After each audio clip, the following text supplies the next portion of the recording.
శ్రీ మహాగణాధిపతయే నమ. ఐం మహాసరస్వత్యే నమ. శ్రీ లలితాంబికాదేవియే నమ. ఆగస్టు నెల అంతా కూడా రాశి ఫలాల కార్యక్రమములో భాగంగా ఎవరెవరికి ఏ రాసుల వాళ్లకు ఎలా ఉంటుంది అనేటువంటి దాని మీద ఇప్పుడు నేను తెలియజేస్తున్నాను. ఆగస్టు నెలాఖరు వరకు కూడా కుజ గురువులు ఇద్దరూ కూడా వృషభములో ఉంటున్నారు. శని స్వస్థానములు స్వక్షేత్రములో ఉండి కుంభములో ఉండి వక్రదృష్టితో చూస్తూ ఉన్నాడు అనేటువంటిది కూడా గతంలో చాలా వీడియోలు చేసి చెప్పాను. గురువు గనక మీ లగ్నములో పుట్టినటువంటి వాళ్ళ వ్యక్తిగతమైన జాతకములో అనుకూలముగా ఉంటే తప్పకుండా సత్ఫలితాలు ఇస్తాడు.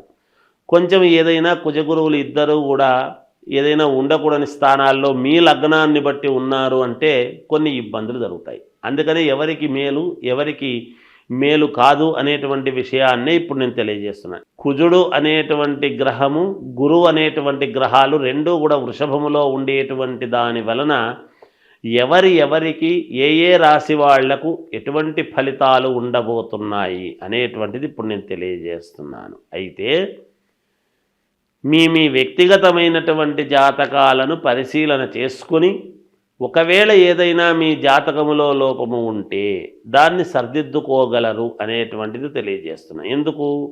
మనము స్నానము చేసి గుడికి వెళితే కదా గుళ్ళో ఉండేటువంటి పవిత్రత భగవద్ అనుగ్రహం మనకు కలుగుతుంది. మనము స్నానం చేయకుండా మనం గుళ్ళోకి వెళ్ళి గుడిలో ఉండేటువంటి పవిత్రత మనకు రాలేదు అంటే ఎలా? అందుకని వ్యక్తిగతమైనటువంటి జాతకాలలో ఉన్న లోపాలను సరిదిద్దుకుంటే తప్పకుండా మీకు మేలు జరుగుతుంది అనేటువంటిది తెలియజేస్తున్నాను. వృశ్చిక రాశి వారికి ఈ ఆగస్టు నెల అంతా కూడా ఎలా ఉంది అంటే కొంతవరకు బాగుంది, అనుకూలవంతమైనటువంటి ఇదిగానే ఉన్నది. అయితే మాట్లాడేటప్పుడు జాగ్రత్తగా మాట్లాడండి ఎవరితోనైనా. ఎందుకంటే దగ్గరి వరకు వచ్చినటువంటివి మీరు మాట్లాడేటువంటి మాట తీరు వలన కొన్ని పోగొట్టుకునేటువంటి అవకాశము ఉంటుంది. అంటే పోగొట్టుకోవడం అంటే రావాల్సినటువంటి సమయానికి కాకుండా మళ్ళీ ఎప్పుడో తెచ్చుకోవడము అనేటువంటిది జరగవచ్చునేమో. అందుకని కొంచెము జాగ్రత్తగా మాట్లాడేటప్పుడు మాట్లాడితే మేలు జరుగుతుంది. అది ఇంట్లో వాళ్ళతో అయినా బయటి వాళ్ళతో అయినా. నిజానికి మీరు అనుకున్నటువంటివన్నీ కూడా మీరు నెరవేర్చుకోవటానికి చాలా మంచి అనుకూలవంతముగానే ఉంటుంది వృశ్చిక రాశి వాళ్ళకు. అంతేకాకుండా వ్యాపారాలు చేసుకునేటువంటి వాళ్లకు యథావిధిగా డబ్బులు వస్తాయి. రెగ్యులర్గా వచ్చేటువంటి డబ్బులు మీ చేతికి అందుతుంటుంది. కొత్త వ్యవహారాలు కొత్త పోకడలలో మనము అడుగు పెట్టాలి అని అనుకునేటువంటి వాళ్ళు జాగ్రత్తగా ఆలోచన చేసి 1-2 సార్లు చూసుకొని ముందడుగు వేయండి, మేలు జరుగుతుంది. కొత్తగా ఉద్యోగాలు కావాలి అనుకునేటువంటి వాళ్ళు ప్రయత్నాలు చేసుకోండి, మేలు జరుగుతుంది. ఉద్యోగము చేస్తూ ఉండేటువంటి వాళ్లకు కూడా పైన అధికారుల వలన ప్రోత్సాహము వలన మేలు జరిగే అవకాశము ఉంటుంది. అనుకూలమైనటువంటి చోటికి ట్రాన్స్ఫర్ కావటము కానీ మీ మనస్సుకు సంతోషకరమైనటువంటి విధానముగా ఉండే అవకాశాలు ఎక్కువగా ఉన్నాయి. విద్యార్థులకు చాలా యోగవంతముగా ఉన్నది. అలాగే భూక్రయ విక్రయాలలో మంచి లాభాలు పొందేటువంటి విధముగా మీకు ఉండబోతున్నది. శుభకార్యాలు చేసుకోవటానికి చాలా అనుకూలవంతమైనటువంటి కాలము. అంతేకాకుండా శుభకార్యాలలో మీరు పాల్గొంటారు కూడా. దూర ప్రయాణాలు అనేటువంటివి కలిసొచ్చేటువంటి విధానముగానే ఉన్నది. అవసరాన్ని బట్టి చేయండి. మేమేదో దూర ప్రయాణం చేయమన్నాము కదా అని కలిసి వస్తుంది కదా అని మీ పాటికి మీరు దూర ప్రయాణం పెట్టుకొని పోనక్కర్లేదు. ఒకవేళ దూర ప్రయాణము అనుకోకుండా పడితే వెళ్ళవచ్చు, అనుకూలవంతం అవుతుంది అనేటువంటిది. ఎందుకంటే గురువుగారు చెప్పారు మేము వెళ్ళాము అనేటువంటిది కాదు ఇక్కడ కావాల్సింది.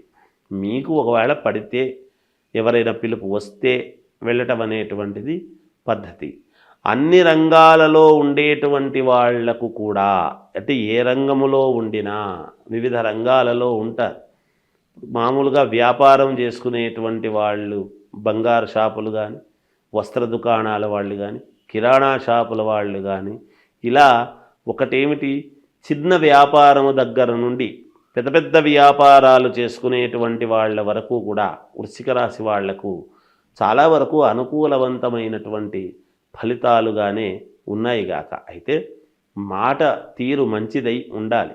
మాట్లాడేటప్పుడు జాగ్రత్త అనేటువంటిది చాలా అవసరమైనటువంటి విషయం అనేటువంటిది గుర్తు పెట్టుకోవాలి వీరు. అంతేకాకుండా బంధువుల యొక్క ఆగమనము, సంతోషము పడడము, అనూహ్యముగా డబ్బు ఖర్చు కావటము, అయ్యో దీనికి అయిపోయిందే అనేటువంటి కించిత్ బాధ కూడా ఉంటుంది కాక తప్పదు. అది ఏదో చిన్న చిన్నవి, దానికి ఏమీ అంత పెద్దగా మీరేమీ ఆందోళన చెందాల్సినంతటి అవసరము ఉంటుందని అనుకోవాల్సిన పని లేదు. ఏది ఏమైనా వ్యక్తిగతమైనటువంటి జాతకం అనేటువంటిది, మీరు ఏ లగ్నములో పుట్టారు ఏమిటి అనేటువంటిది చూసుకుంటే దాని వలన చాలా వరకు మేలు జరిగే అవకాశం కూడా ఉంటుంది గాక. ఇంకా మెరుగైనటువంటి ఫలితాలు మీరు సాధించాలి, మేలు చేసుకోవాలి అని అనుకునేటువంటి వాళ్లకు పరమేశ్వరుణ్ణి ఆరాధించండి, తప్పకుండా మీకు మేలు జరుగుతుంది.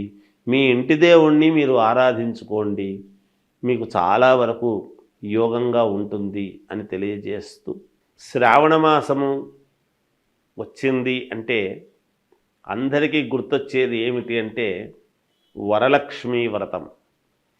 అసలు వరలక్ష్మీ వ్రతం చేసుకుంటే ఏమొస్తుంది, ఎందుకు చేస్తున్నాం మనం అనేటువంటిది ఒక్కసారి మనం ఆలోచన చేసుకోవాలి. వరలక్ష్మీ వ్రతం అని అనంగానే పౌర్ణమికి మామూలుగా ముందుగా వచ్చే శుక్రవారం నాడు వరలక్ష్మీ వ్రతం అంటే 2వ వారం ఎప్పుడూ పడుతుంది సహజంగా. అలా శుక్రవారము నాడు వరలక్ష్మీ వ్రతం అనేటువంటిది మనం వ్రతకథలో చెబుతాం. చారుమతీదేవి ఎందుకు చేసుకుంది ఏమిటి అనేది. అంతేకాకుండా 16 కుడుములు వాయనము ఇవ్వటము ఇవన్నీ కూడా ఉన్నాయి. అసలు వరలక్ష్మీ వ్రతం అని మనం చేసుకోవటంలోనే వరాలు ఇచ్చేటువంటి లక్ష్మీదేవి, లక్ష్మీ ధనమే ఒక వరం. అదే కాకుండా ఇంకా ఏమిస్తుంది అమ్మవారు అంటే సౌభాగ్యం. సౌభాగ్యం అంటే ఏమిటి, ఆడవాళ్ళు చేసుకునేటువంటి వరలక్ష్మీ వ్రతములో భర్త, కుటుంబము అంతా కూడా, పిల్లలు అందరూ కూడా క్షేమముగా ఉండటానికి దోహదపడుతుంది. ఏ స్త్రీ అయినా ఏమి కోరుకుంటుంది, తాను బాగుండాలి అనుకునే దానికంటే కూడా తన భర్త, పిల్లలు, అత్తమామలు అందరూ కూడా బాగుండాలి అనేటువంటి దృక్పథముతోనే ఎప్పుడు కూడా ఆడవాళ్ళు ఈ పూజలు కార్యక్రమాలు చేసుకుంటారు. వాటిలో ప్రప్రథమముగా మొట్టమొదట వరలక్ష్మీ వ్రతం అనేటువంటిది. ఈ వరలక్ష్మీ వ్రతములోనే అందుకనే 16 మామూలుగా తమలపాకులు, 16 ఒక్కలు, 16 కుడుములు, ఇలా షోడశం, అలా 16 అన్నీ పెట్టి చేసి మామూలుగా తోరం అది కట్టుకొని చేసుకుంటారు.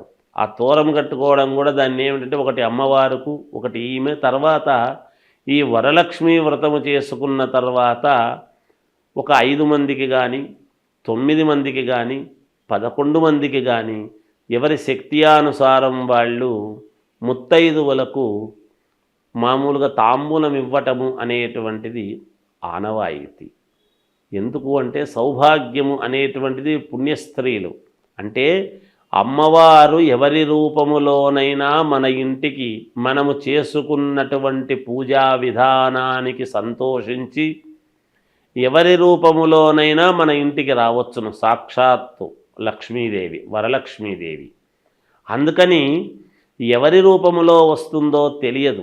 ఆనాడు మనము నిజంగా మన మనస్సులో వీళ్ళని పిలవాలి, వాళ్ళని పిలవాలి అని అనుకుంటాము. కానీ ఆ పిలిచిన వాళ్ళు ఎవరు, కొంతమంది వస్తారు కానీ పిలవకుండా కూడా కొంతమంది మనకు ఎదురై రండి అంటే వచ్చేవాళ్ళు వస్తారు. అందుకని మీకు ఉన్నంతలో, కలిగినంతలో శ్రద్ధగా చేసుకోండి. ఆ శ్రద్ధగా చేసుకున్నప్పుడు ఖచ్చితముగా అమ్మవారి అనుగ్రహము పొంది మీరు చాలా వరకు సంతోషముగా జీవితము సాగించేదానికి మేలు జరుగుతుంది గాక. ఈ వరలక్ష్మీ వ్రతము చేస్తూ ఉన్నప్పుడు మీరు ఒక్కటి పాటించాలి. ఎందుకు అంటే ఆకుపచ్చని రవికలో కానీ లేదా శ్వేతవర్ణము తెల్లటి రవికలో కానీ మామూలుగా అమ్మవారు కాబట్టి మనము వరలక్ష్మీదేవి కాబట్టి మనం చేస్తూ ఉన్నటువంటిది ధాన్యము 5 పిరికెళ్ళు బియ్యం అందులో పోసి 5 కాయిన్స్ ఆ దాంట్లో ఆ రవికలో పెట్టి దానికి 3 ముళ్ళు వేసి అమ్మవారి దగ్గర పూజించిన తర్వాత అర్చన చేస్తాము చూడండి. అమ్మవారికి మామూలుగా లక్ష్మీ అష్టోత్తరం చేస్తాం. ఆ అష్టోత్తరము చేస్తూ ఉన్నప్పుడు ఆ రవిక గుడ్డ మీద గనక మీరు అష్టోత్తరము చేసినారు అంటే చేసిన తర్వాత దాని మీద ఉండేటువంటి కుంకుమ ఒక చోట ఒక పేపర్లో తీసుకొని దాన్ని తీసుకువెళ్ళి అట్లాగే మీరు బీరువాలో పెట్టుకోండి. తప్పకుండా ధనము మీకు చాలా వరకు ఎన్ని ఇబ్బందుల్లో ఉండేటువంటి వాళ్ళకైనా ఏదో ఒక రకంగా మీకు అమ్మవారి అనుగ్రహము పరిపూర్ణముగా కలగడానికి చాలా రకాల మార్గాలలో ఇదొక రకమైనటువంటి మార్గము. దీన్ని అందరూ పాటించి చేసుకోండి. తప్పకుండా మీకు మేలు జరుగుతుంది అని తెలియజేస్తూ జయోస్తు.